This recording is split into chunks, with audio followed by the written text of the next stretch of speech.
हम आज आपको बता रहे हैं कि चंद्रमा के अशुभ योग कौन से हैं और उनसे बचने के उपाय क्या हैं। सबसे पहले जानते हैं कि चंद्रमा महत्वपूर्ण क्यों है। नवग्रहों में सूर्य के बाद ज्योतिष में सर्वाधिक महत्वपूर्ण ग्रह है चंद्रमा। ज्योतिष में चंद्रमा के बिना कोई गणना नहीं की जा सकती। चंद्रमा गुरुत्वाकर्षण शक्ति और सारी पृथ्वी के जल तत्व को नियंत्रित करता है।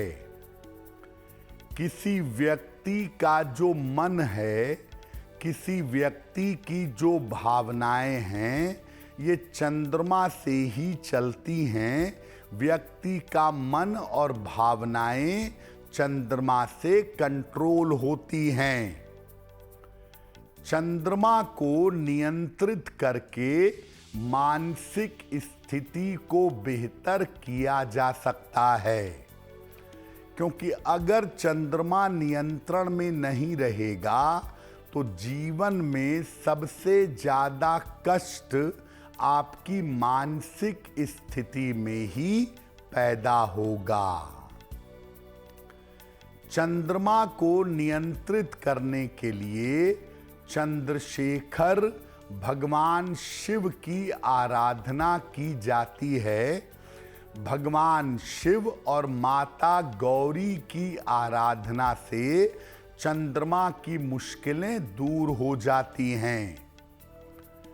चंद्रमा का संबंध पेट और हृदय के रोगों से, एसिडिटी से, नींद, आलस्य, मानसिक स्थिति, फूल, सुगंध, चांदी, गन्ना, माता, जलीय यात्रा और शासन प्रशासन से होता है।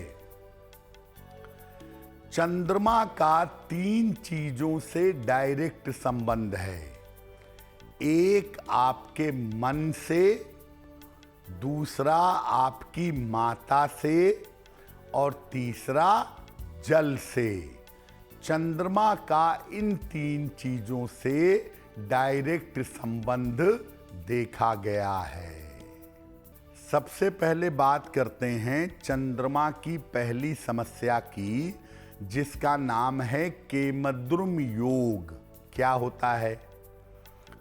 चंद्रमा के दोनों तरफ अगर कोई ग्रह ना हो, चंद्रमा अकेला बैठा हो, तो केमद्रुम योग बन जाता है। और अगर कुंडली में केमद्रुम योग है तो ऐसी दशा में व्यक्ति को मानसिक रोग का या मानसिक पीड़ा का सामना करना पड़ता है। केमद्रुम योग अगर कुंडली में है तो कभी कभी एपिलेप्सी जैसी, मिर्गी जैसी समस्या भी हो जाती है। और केमद्रुम योग होने पर मानसिक कष्ट तो होता ही है, व्यक्ति को दरिद्रता का सामना भी करना पड़ता है, क्योंकि उसके जीवन में धन को लेकर बहुत सारे उतार चढ़ाव होते हैं। पैसे रुपए को लेकर मुश्किलें बनी रहती हैं।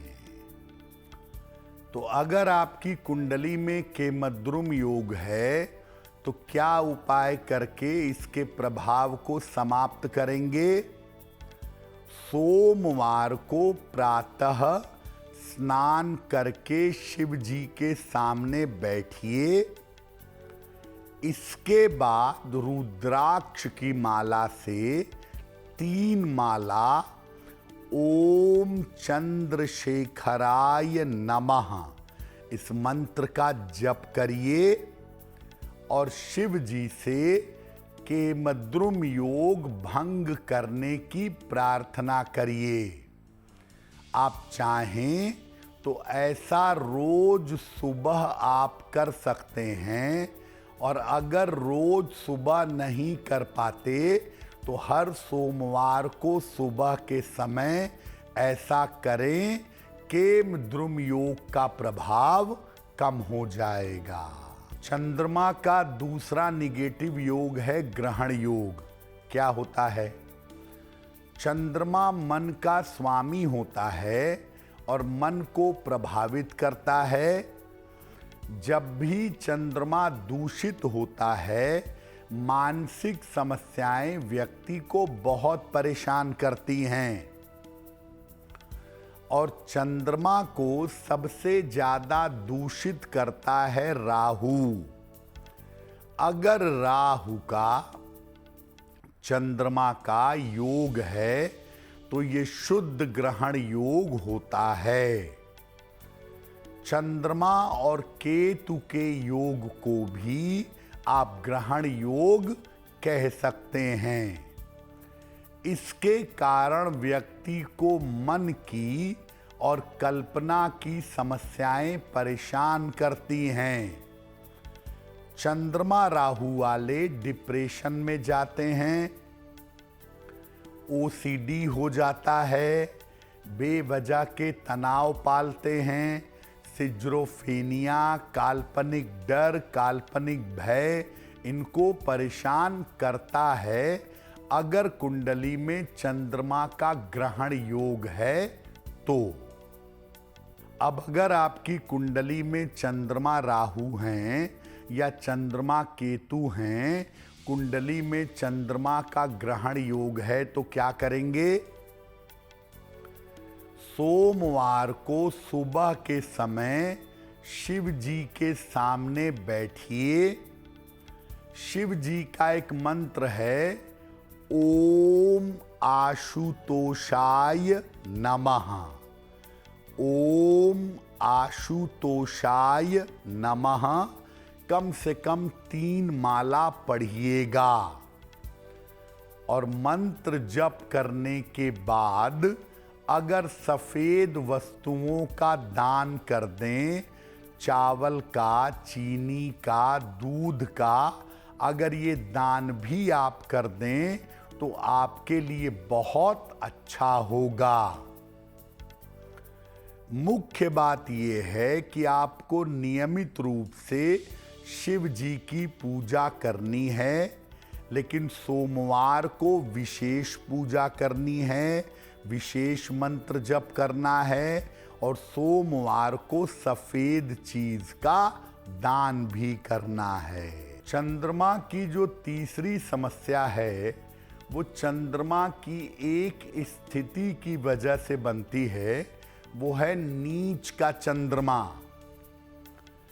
चंद्रमा अगर आपकी कुंडली में जहां 8 नंबर लिखा है, अगर वहां चंद्रमा भी लिखा हुआ है तो इसका मतलब चंद्रमा वृश्चिक राशि में बैठा है, और वृश्चिक राशि में चंद्रमा नीच का होता है। अगर चंद्रमा नीच का है तो ऐसी स्थिति में मन संवेदनशील हो जाता है, मन बहुत ज्यादा सेंसिटिव हो जाता है।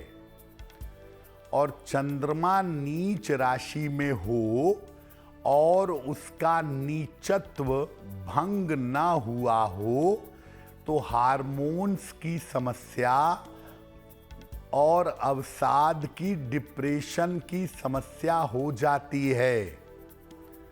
और वृश्चिक राशि होने से जीवन में कभी न कभी गहरी भावनात्मक चोट भी लग जाती है। अगर चंद्रमा नीच का है तो ये माता के सुख में कमी करता है, या तो माता रहती नहीं या तो माता का स्वास्थ्य खराब होता है। ये कभी कभी व्यक्ति को प्रचंड वैराग्य की तरफ भी ले जाता है, और इसके कारण व्यक्ति सुख का अनुभव करने में असमर्थ होता है। तो अगर चंद्रमा आपका बहुत कमजोर है, नीच राशि में बैठा है, तो क्या उपाय करेंगे? सोमवार को शिव जी को अपनी आयु के बराबर सफेद फूल चढ़ाइए और इसके बाद ओम नमो भगवते रुद्राय इस मंत्र का जप करिए और इसके बाद ओम का यथाशक्ति उच्चारण करिए। अगर ऐसा नियमित रूप से आप करें तो निश्चित रूप से आपका चंद्रमा बेहतर होगा और चंद्रमा के नीचत्व से आपको परेशानी नहीं होगी। अगर आप मुझसे जुड़ करके अपनी समस्याओं का समाधान चाहते हैं और चाहते हैं कि आपकी समस्याओं को ज्योतिष के माध्यम से सुलझाया जाए, तो आप हमसे संपर्क कर सकते हैं, जुड़ सकते हैं एस्ट्रो तक पर।